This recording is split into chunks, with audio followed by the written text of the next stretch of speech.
Assalamualaikum warahmatullahi wabarakatuh. Nampaknya kita telah pun menjejak ke minggu 4 Januari 2022. Rasa seperti semalam saja kita meraihkan 1 Januari 2022.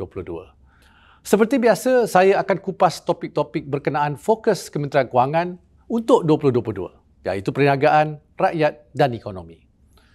Jaringan keselamatan sosial untuk rakyat adalah satu aspek yang sentiasa diberi penekanan oleh MOF. Ke arah itu, pelbagai peruntukan kita telah salurkan kepada Perkeso untuk menjamin kesejahteraan rakyat.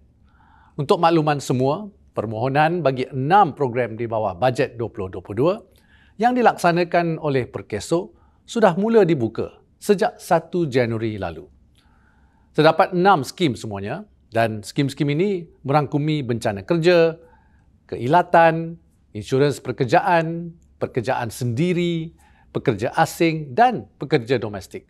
Sebagai contoh, gig workers macam penghantar makanan serta mereka yang hilang kerja atau sedang mencari pekerjaan boleh terima manfaat. Orang yang sebelum ini tak mencarum kepada Perkeso pun boleh terima manfaat. Jika dilihat secara keseluruhan, Perkeso telah melindungi seramai 7 juta pekerja dan mempunyai 400,000 majikan yang aktif mencarum untuk pelbagai skim. Nak tahu lebih lanjut, boleh layari laman web Perkeso. Bagi sektor perniagaan pula, kita juga ada berita baik. Bermula 3 Februari ini, Bank Negara Malaysia akan membuka permohonan di bawah dana BNM, iaitu Kemudahan Permodalan Semula Perniagaan atau BRF dan juga Kemudahan Peralihan Rendah Karbon LCTF dengan masing-masing berjumlah 1 bilion ringgit. LCTF menyokong dan menggalakkan PKS untuk menerapkan amalan kelestarian bagi meningkatkan daya tahan perniagaan.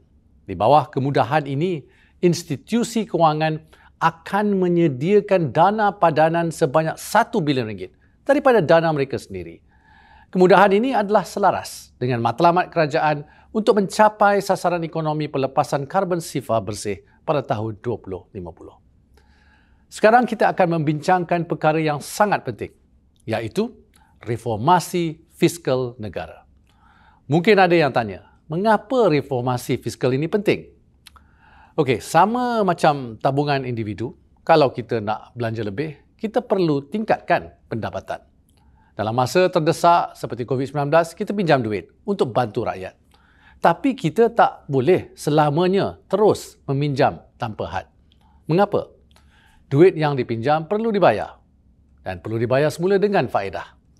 Jika terlalu banyak pinjaman, maka lebih banyak hasil negara terpaksa digunakan untuk membayar balik pinjaman dan bukannya untuk kebajikan rakyat dan pembangunan negara. Saya ingin ingatkan sekali lagi, segala perkara yang kerajaan lakukan harus mengambil kira kebajikan rakyat dan kebaikan negara sama ada untuk jangka masa pendek atau panjang. Ke arah ini, Jawatan Kuasa Dasar Fiskal telah meneliti beberapa cadangan yang akan menambah baik kedudukan kewangan negara dan kemampanan fiskal. Dan salah satu cadangan yang dikaji ialah perluasan asas cukai negara. Cukai adalah topik yang sensitif, namun rakyat harus ingat bahawa kerajaan perlu melaksanakannya demi memperkukuh kewangan awam serta menyokong pemulihan ekonomi. Lebih banyak cukai dapat dikutip oleh kerajaan, lebih banyak bantuan dapat disalurkan kepada rakyat yang memerlukan. Seperti yang saya nyatakan tadi, apa yang diperuntukkan oleh kerajaan bagi membantu rakyat bergantung kepada kutipan hasil oleh kerajaan. Walau apa pun langkah yang diambil, pelaksanaan mana-mana dasar hasil baru perlu mengambil kira aspek pemulihan ekonomi yang masih baru berputik dan masih fragile. Sebarang langkah baru hanya boleh diperkenalkan selepas ekonomi kembali pulih dan rakyat sudah bersedia untuk menerimanya. Buat masa ini, kita perlu tangani dulu isu-isu inflasi yang disebabkan oleh gangguan rantai bekalan global, kos tenaga seperti bahan api yang naik mendadak, serta peningkatan permintaan pengguna di seluruh dunia berikutan pembukaan semula ekonomi. Dan semua ini telah memberi kesan kepada kos sara hidup keluarga Malaysia, terutamanya bagi golongan B40 dan M40. Oleh itu, kerajaan telah dan sedang melaksanakan pelbagai inisiatif bagi menangani isu inflasi dan kenaikan harga barang keperluan asas bagi meringankan beban rakyat. Ini termasuk peruntukan sebanyak 31 bilion ringgit dalam bentuk subsidi di bawah bajet 2022 seperti pemberian subsidi petrol, RON 95 dan diesel serta minyak masak dan tepung. Di samping itu, peruntukan sebanyak 200 juta ringgit juga disediakan untuk mengurangkan harga barang keperluan di kampung. Bila cakap pasal hasil, tentunya yang penting juga adalah cara hasil itu dibelanjakan. Jadi, subsidi bersasar juga satu aspek yang perlu diberi penekanan. Sebagai contoh, buat masa ini, subsidi petrol RON 95 dinikmati oleh semua golongan. Tidak kira sama ada B40, M40 ataupun T20. Kajian Khazanah Research Institute pada tahun 2014 mendapati 80% subsidi sebenarnya diterima oleh golongan berpendapatan tinggi. Bayangkan, jika subsidi ini dapat dilaksanakan dengan bersasar, penjimatan tersebut boleh kita belanjakan untuk memperkasakan golongan B40 dan PKS Mikro atau mana-mana inisiatif pembangunan sosioekonomi rakyat yang lain. Satu lagi aspek disiplin fiskal adalah untuk memastikan peruntukan yang disalurkan melalui langkah-langkah bajet 2022 mencapai golongan sasar. Sehubungan itu, kerajaan telah menubuhkan sebuah jawatan kuasa pemantauan bajet 2022 yang dipengerusikan oleh Yang Amat Berhormat Perdana Menteri sendiri. Seperti yang pernah saya sebut sebelum ini, walaupun terdapat pelbagai inisiatif untuk rakyat di dalam bajet 2022, sekiranya ia tidak dimanfaatkan pun tiada gunanya. Oleh itu, proses pemantauan akan melibatkan kerjasama rapat di antara kementerian dan agensi pelaksana bagi memastikan penyaluran manfaat bajet 2022 yang efisien serta efektif. Setakat 14 Januari 2022, sebanyak 31 bilion ringgit telah disalurkan kepada individu dan perniagaan melalui 43 inisiatif yang telah bermula semenjak 1 Januari 2022. Minggu ini juga saya berkesempatan merasmikan Minggu My Fintech 2022 dan sekaligus melancarkan Pelan Sektor Kewangan 2022 hingga 2026. Pelan Sektor Kewangan 2022-2026 ini menggariskan 3 hasil utama, iaitu kewangan untuk semua, kewangan untuk pembaharuan dan kewangan untuk kemampanan. Di samping itu, pelan ini juga mengenal pasti 5 teras strategik.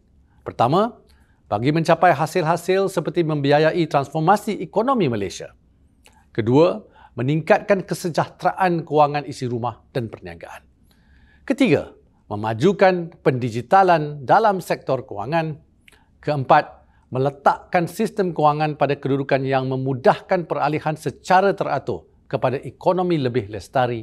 Dan kelima, membangunkan kewangan berasaskan nilai melalui kepimpinan dalam kewangan Islam.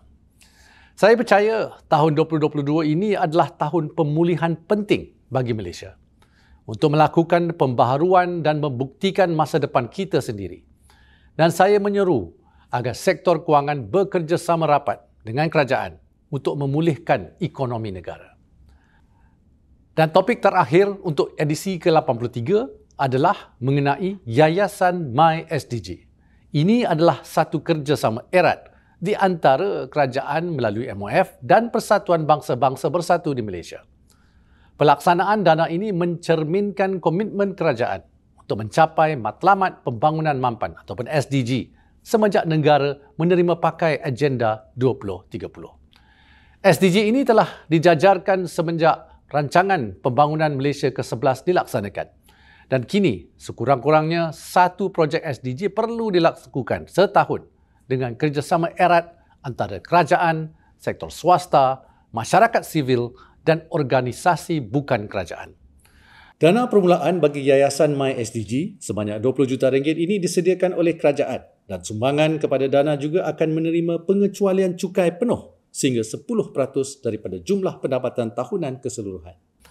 Adalah diharapkan bahawa dana dari pelbagai sumber, sama ada dari kerajaan, sektor swasta, badan-badan korporat dan penyumbang dari dalam dan luar negeri, akan membantu untuk menyokong program dan projek SDG dengan pendekatan yang lebih sistematik dan mampan.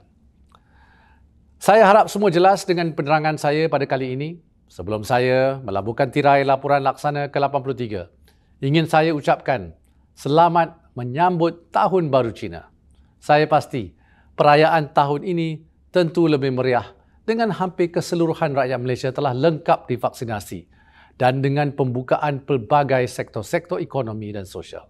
Walau apa pun, tolong sentiasa jaga SOP dan stay safe.